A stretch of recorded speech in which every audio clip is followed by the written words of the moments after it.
pineapple pie. Gusto nyo rin ba ng pineapple pie? Ito, tara gawa tayo.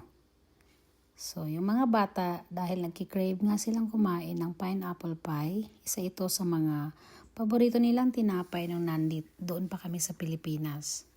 Kaya ayan, nag-search na nga ako ng recipe sa internet. Sinundan ko lang guys yung step by step. Ginaya lang yung mga ingredients na nandun sa YouTube na nakita ko. So, ayan na siya. Pinake ko na. So, di ko nakuhanan yung step by step na video kasi wala nga pong mag-video sa akin. Pero excited silang kumain. Ayan nga. At mainit pa yan.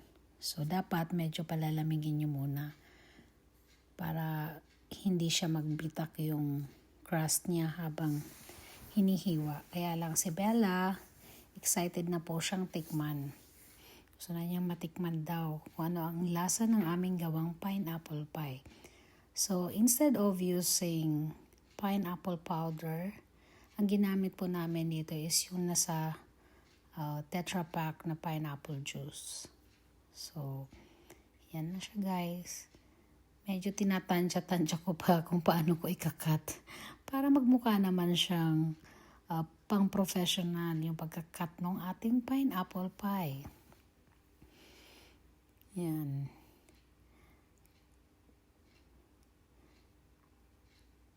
So, trinay ko muna kasi siyang makat into squares bago ko siya kinat pa diagonal para makabuo tayo ng mga triangles. Kasi usually, di ba, triangle yun.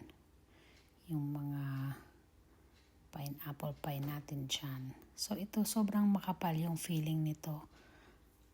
Actually, di ko na iubos yung lahat na mixture ng filling kasi parang sobrang kapal na niya. So, I decided na gumawa pa nung sunod na panibagong salang. Although, hindi na masyado makapal yung filling. But it still turned out really good.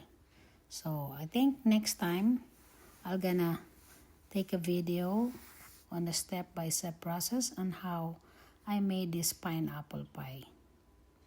So, ayan, titikman na natin. Ayan.